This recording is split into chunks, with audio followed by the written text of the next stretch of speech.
Hi everyone, today we are talking to Dan, the co-founder of Awesome.Tech, about laser cutters. Why do people want laser cutters? Can you elaborate a little bit on that? Oh, look, people want laser cutters because they're cool. I mean, who doesn't want to be able to cut materials and just get on with creating whatever it is they want to create?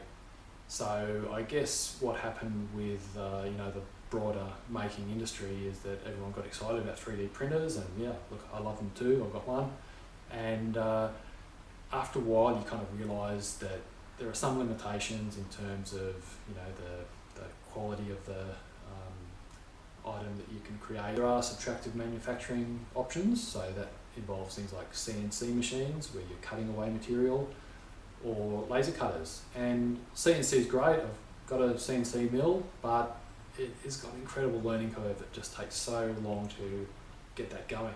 And of course, laser cutters are this great place in the middle where it's similar to 3D printing, fairly easy to pick up, and you can still get a lot done. So take this for example. I mean, this acrylic, just laser cut some squares out of this.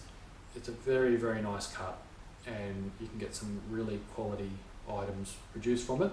I'll show you some more images of things that have been laser cut, but you can do so much with it, and it's just that right in the middle between 3D printing and CNC.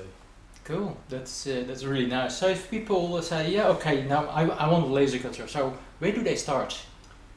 Well, the first thing most people do with a laser cutter is, I guess, they just Google laser cutter, and look, realistically what they're going to find is they're going to find this thing called the K40. It's all over the internet, and what the K40 is pretty much the cheapest, nastiest laser cutter you can get. While it's mechanically okay, the other deficiencies are fairly obvious. So just for starters, the software is appalling, and by appalling I mean it's a mixed up mess of Chinese and English, and it's been poorly designed.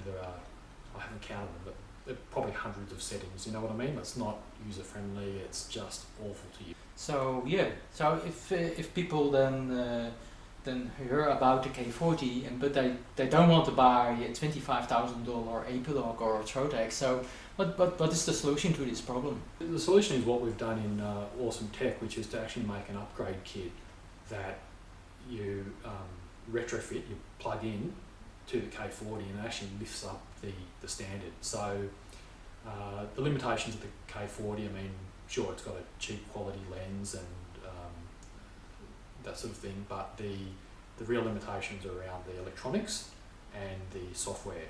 And we've got a product called the Gerbil and the Mini Gerbil and the Super Gerbil. So we've got a few different options as to how much features you want, but basically you unplug some plugs inside the K40, you plug in your Gerbil, Mini Gerbil, Super Gerbil product, and you get a whole new range of functionality.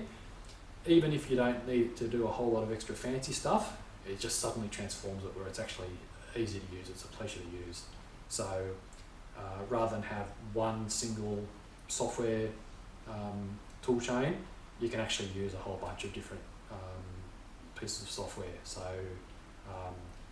Inkscape is one of the better ones. In fact, we've actually made a plug-in to Inkscape where you just install that, and you can control your K40 laser through Inkscape, which is the package that you're doing your graphic layout, and it's got rulers and easy to use, all the things that the software that comes with the K40 doesn't have.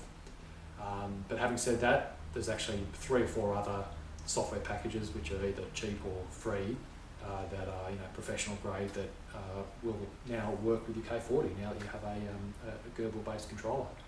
So yeah, that's available on our website, Awesome.Tech and supergerbil.com. So check them out. Okay, then thank you very much, and we catch you later. Thank you. Bye.